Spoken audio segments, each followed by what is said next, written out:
नमस्कार, मेरा नाम है विवेक बिश्नोई। आज हम चर्चा कर रहे हैं plastic money, debit card, credit card, mobile banking, internet banking और इससे जुड़ी हुई सावधानियां। चलो शुरू करें।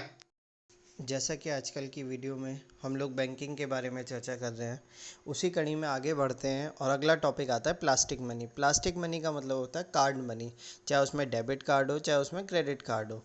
शुरुआत करते हैं डेबिट कार्ड से। क्या होते हैं डेबिट कार्ड? एक ऐसा पेमेंट कार्ड होता है जिसका इस्तेमाल अगर कोई यूज़र कुछ ख़रीदने के लिए करता है, तब पैसे सीधे उस कार्ड से जुड़े हुए अकाउंट से डिडक्ट या कटे जाते हैं।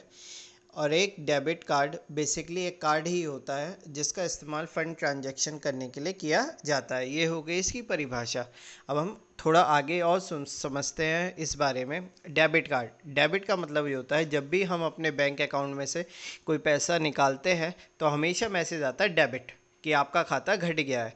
तो इसी तरीके से ये जो कार्ड है ये आपकी ऑनलाइन शॉपिंग में काम आता है कि आप किसी भी दुकान पे जाके अगर कुछ ख़रीदना चाहते हो तो आप डेबिट कार्ड यूज़ कर सकते हो। अगर आप किसी भी एटीएम मशीन में से जाके पैसे निकालना चाहते हो तो आपका ये जो डेबिट कार्ड है ये एटीएम कार्ड के रूप में ही कार्य करता है, आप अपने पैसे भी निकाल सकते हो। आजकल सभी बैंक खातों में, चाहे वो सेविंग हो चाहे वो करंट अकाउंट हो, एक डेबिट कार्ड दिया जाता है जिसको आप यूज़ करके कभी भी उस पैसे को यूज़ कर सकते हैं जो आपके खाते में जमा होता है। तो बेसिकली ये आपका ही पैसा होता है जिसे आप खर्च करते हो। धन्यवाद। अगला आता है क्रेडिट कार्ड। क्रेडिट कार्ड क्या होता है? किसी बैंक द्वारा दी जाने वाली आपको एक विशेष प्रकार की सुविधा या ऋण है जिसके अंतर्गत आप एक निश्चित समय में खरीदारी और कामों के लिए एक निश्चित राशि तक का भुगतान इस कार्ड की मदद से कर सकते हैं। उसके बाद एक निश्चित समय में आपको बैंक को यह राशि वापस करनी होती है। दूसरे शब्दों में कहें तो क्रेडिट कार्ड किसी बैंक द्वारा आपको दिया गया एक लोन है जिसका आपको भुगतान बाद में करना होता है। सबसे महत्वपूर्ण बात यह है कि इस ऋण की सीमा होती है। इस ऋण का भुगतान करने के लिए भी एक समय सीमा निर्धारित होती है।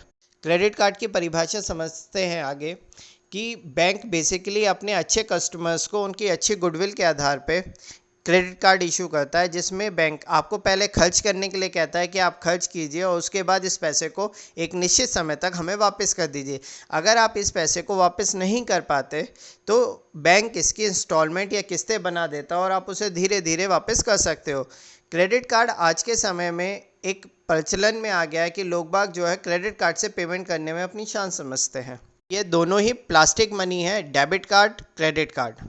आगे बढ़ते हैं। आज का युग इंटरनेट का है, तो बैंकिंग भी आपकी इंटरनेट पे आ गई है। तो दो चीज़ें आपने सुनी होगी, इंटरनेट बैंकिंग, मोबाइल बैंकिंग। तो सबसे पहले समझते हैं इंटरनेट क्या होता है, जिसमें हम अपने घर में बैठे बैठे अपने बैंक अकाउंट की डिटेल को एक्सेस कर सकते हैं, खोल सकते हैं, किसी को भी पैसे ट्रांसफ़र कर सकते हैं। तो यह है सारे के सारे काम जिसमें हमें ब्रांच ना जाके अपने घर बैठे बैठे हम इस काम को कर सकते हैं। यह इंटरनेट की मदद से किया जा सकता है। इसके अंदर बैलेंस चेक करना, फंड ट्रांसफ़र करना, बिल जमा करना, किसी को पैसे भेजने, ये सारे के सारे कार्य किए जा सकते हैं। मोबाइल बैंकिंग, जैसे कि नाम से समझ में आता है, मोबाइल बैंकिंग मतलब मोबाइल के द्वारा की गई। जितने भी बड़े बैंक हैं इंडिया में उन सब ने अपनी एक मोबाइल ऐप बना रखी है। आप अपने फ़ोन में उस ऐप को डाउनलोड करो, उनका एक यूज़र आईडी पासवर्ड होता है, आप उसे डालो तो उनका इंटरफेस या जो उनका मुख्य पेज है आपका खुल जाता है। उसमें आपके बैलेंस पता चल जाते हैं। आपको कोई पेमेंट करनी है तो आप आसानी से पेमेंट कर सकते हो। आपको किसी को फ़ंड ट्रांसफ़र करना है तो आप फ़ंड ट्रांसफ़र कर सकते हो।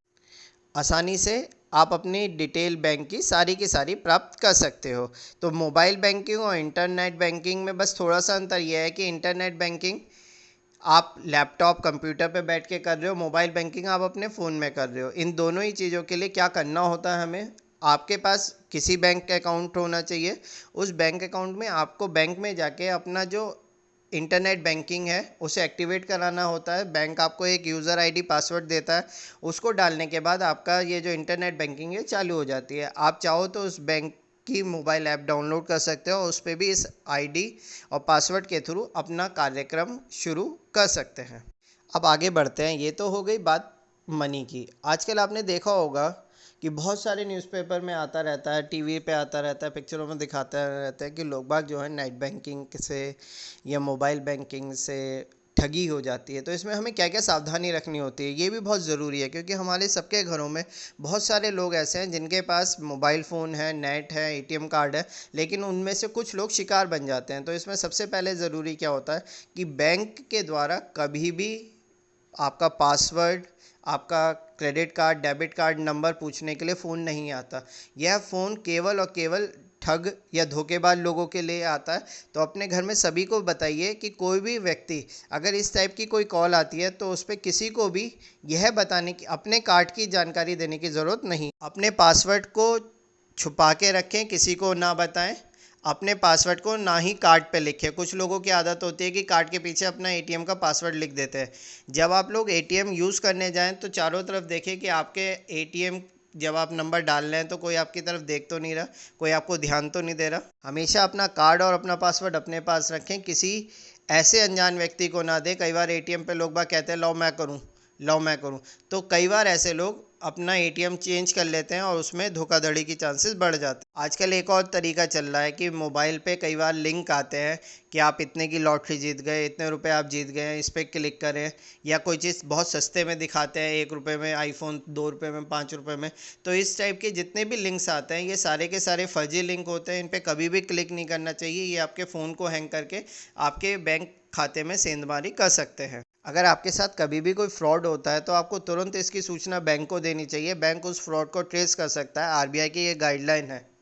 कभी भी फ्री वाईफाई के चक्कर में, कई बार क्या होता है हम लोग फ्री वाईफाई के चक्कर में अपने फ़ोन को, मोबाइल बैंकिंग ऐप को ऐसी जगह खोल लेते हैं। तो ऐसे फ्री ऐप्स, फ्री वाईफाई की जगह पे भी अपने फ़ोन को ऐसे एक्सेस नहीं करना चाहिए या नहीं खोलना चाहिए। जब भी अपने कंप्यूटर में काम ख़त्म कर दें उस ब्राउज़र को बंद कर दें और अच्छी तरीके से एग्ज़िट करें। छोटी छोटी सावधानियां अगर आप रखेंगे तो आप सुरक्षित रहेंगे। उम्मीद है मेरी दी गई बातें, समझाई हुई बातें आपके लिए कुछ महत्वपूर्ण होंगी। धन्यवाद। जय हिंद। वंदे मातरम।